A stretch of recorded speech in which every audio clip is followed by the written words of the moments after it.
Well, there's something pretty special happening in this house. We have enjoyed our time together so much, and I can see our friendships really beginning to grow. We've laughed together, we've shed some tears, we've shared our stories, and hopefully you're feeling the same thing in your group. But we have to remember, going all the way back to the first week together, that building those friendships, it's not a passive process. It's active. It's something you have to be intentional about over time. That's what we're going to talk about today, is how do you belong together with vision and purpose to grow as friends? You got to get all the way to that friends part. So let's get started.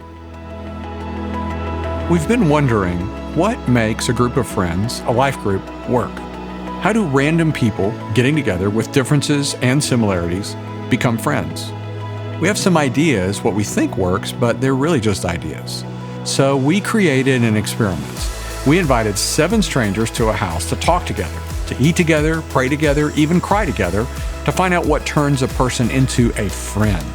Join us with your life group to discover what it means to belong. Well, it's been so much fun spending time with you guys the last several weeks. And we've talked about a lot of things. We've talked about how to belong. We've talked about how to have a sense of purpose. We've talked about how to help each other grow in our life group. And what I was hoping we could talk about during this conversation is, how do we do all those things as friends? And in a small way, I feel like we've actually started to build some friendships here in the last few weeks together, which has been pretty awesome. Yeah. So I'd love to hear your thoughts. So fill in the blank. What do you think? A friend is a person who, what? How would you complete that sentence? Friend is someone you can trust. Mm-hmm. So they know your heart, they know about you, and that sharing part of a life group is part of you earning the trust. That's good. So what else? A friend is a person who?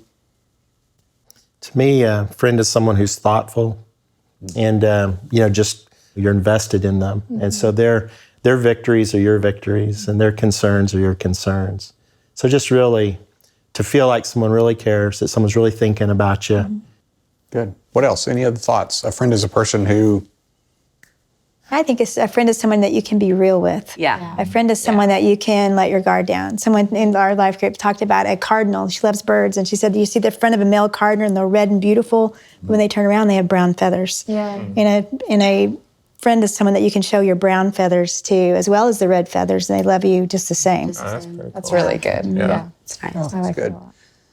So one thing I noticed that nobody said is, a friend is a person who is like me. Mm-hmm. So nobody mentioned that I can only be friends with people who I have a lot in common with, or that I have a similar personality, or all of our interests are the same. So what do you guys think about that?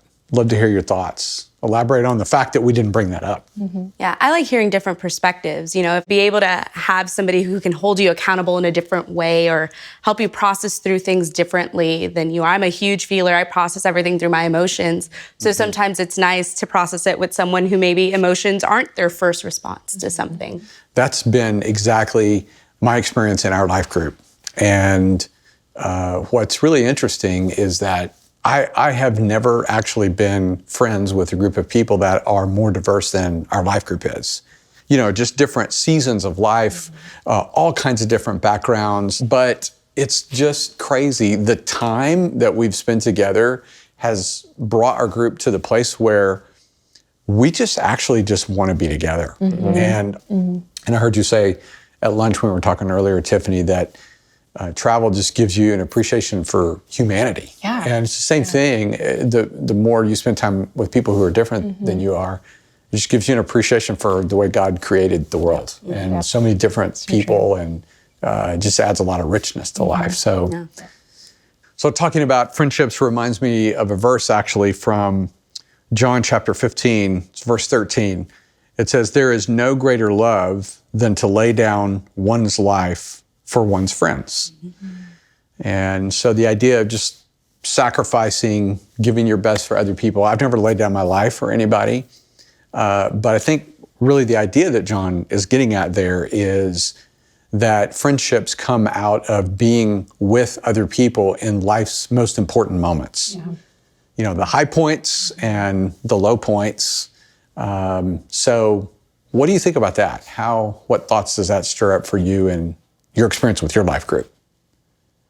In my group that I was a part of, we had a couple in our group that they were having their second child. And early on in the pregnancy, they found out that there was a spot on the baby's lung.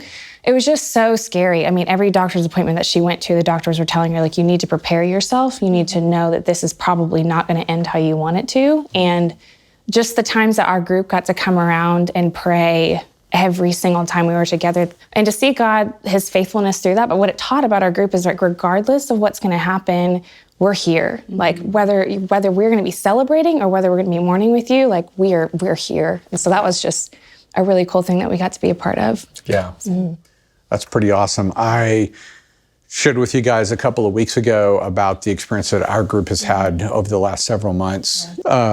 That's what happens when you have friendships, is the unexpected things come up, and then you have the opportunity to be together and walk with people through even the most difficult times. And that's what John's talking about, is, we may not have to sacrifice our life, but we can just be there for the people closest to us when they're going through challenges. And man, what the friendships that come out of that are pretty remarkable. Yeah. And so, what, you going to say something, Bib? Oh, I was just going to say that it's definitely there in the big moments, but even in the really small moments as well. I went to lunch and everybody pulled out their lunchbox and they all had notes from their spouse. So I made a joke and I'm like, I'm just going to write myself notes. And someone in my life group heard that, and she showed up at my door the next day with 30 notes that she had written me that I could put in my lunchbox. Oh my gosh. Someday there was something funny, like she, a compliment or something like that. Other days, there were verses to encourage me. And so she took the time to write 30 notes. That's so cool. And it was something that I just joked about in passing, but in that small moment, one, I felt her love, but I felt Christ's love as well, because we had formed a friendship, that there was trust, and that there was an understanding that we were going to be there for each other. So many groups haven't had time yet to build all those shared experiences and haven't had the opportunity to walk through the valleys, the unexpected things that come. But as you said a little bit ago, any group can feel those things in the moment and in the little things. And one way that can happen is learning each other's story. And we've been able to experience that in the time that we've spent together. So I have a question for you guys. As we have learned about each other and as you have learned each other's stories, how has that changed your perspective of others here in this group compared to the first moment we met when we walked into this house for the first time? And everyone that we've met within this group is real. The experiences are real. Everyone's different. You're able to take their experience and their story and share it with others. It's like reading the Word, reading the living Word. You get up in the morning, you read, and then you're able to share that with someone who might need it. I might be able to share your story with someone else who might be going through the same battle. Just through our discussions we had. It seems like I've known you guys for years. That's a great statement. To feel like you've known somebody for years, even though we've only spent hours together. So that's what stories can do. So what else? How has learning each other's stories shaped the perceptions you have and the sense of connectedness you have within our group? I think we're all different, but we're all the same. We all are the same too. And it's like, in knowing the diversity that's here, you also get to see the sameness, which is Jesus. I mean, we all love Jesus. And when you come together and see that, it's like then you have something that you're connected to every person with, whether you can relate to the stories or you're the same age or gender or whatever. It's like you relate to Jesus. Yep. I didn't think I was going to be able to relate to anybody when I came. But then we all started talking about Jesus, and I'm like, this is where I'm supposed to be. I'm thinking I could skateboard maybe. I don't know. Well, I'll be doing that later. We'll all go skating. Yeah.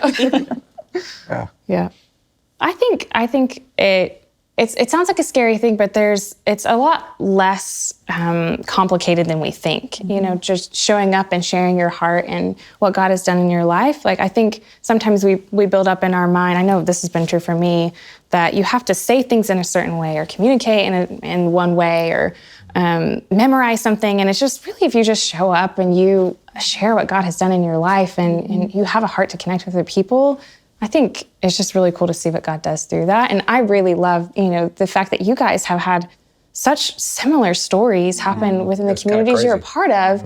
And the fact that you guys are both sitting in this room, we're having this conversation is just wild to me. I thought that's really amazing that you guys were able to encourage and support each other. That's really inspiring to me. Our meetings together, you guys have been really awesome. The first time we met, we talked about belonging. And I think we all agreed together that belonging is not passive, it's active. It's something you have to work at intentionally over time. And then our second conversation was all about finding vision and purpose in a group, that great groups sit down together and talk about what are we going to be about, and then build out the plan and even think about some logistics that will support that purpose. And then last time we were together, we talked about growing together and how belonging and friendships set the stage for growth, spiritual growth, personal growth in all aspects of life. And then today, finishing things up, we've just talked about the role that friendship plays. And it's so important to get to that point of friendship with a group because that's where staying power really occurs. And the friendship can take root in usually the unexpected moments. So it's the unplanned things that just emerge. The small things, but also the really significant things that come along the way. And so I'm just thankful that we've had this opportunity to build our friendships together, and it's been a great experience. Yeah. All right, let's pray. Father, thank you again for the opportunity to be together and build our friendships and spark some hope. Well, I hope your group has enjoyed building friendships as much as we have the last several weeks.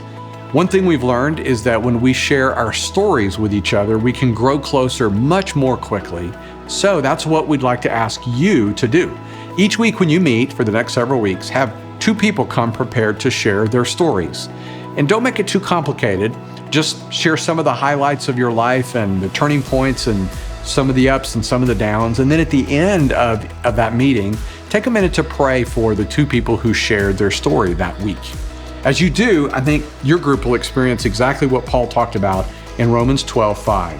He said, "We are many parts of one body and we all belong to each other."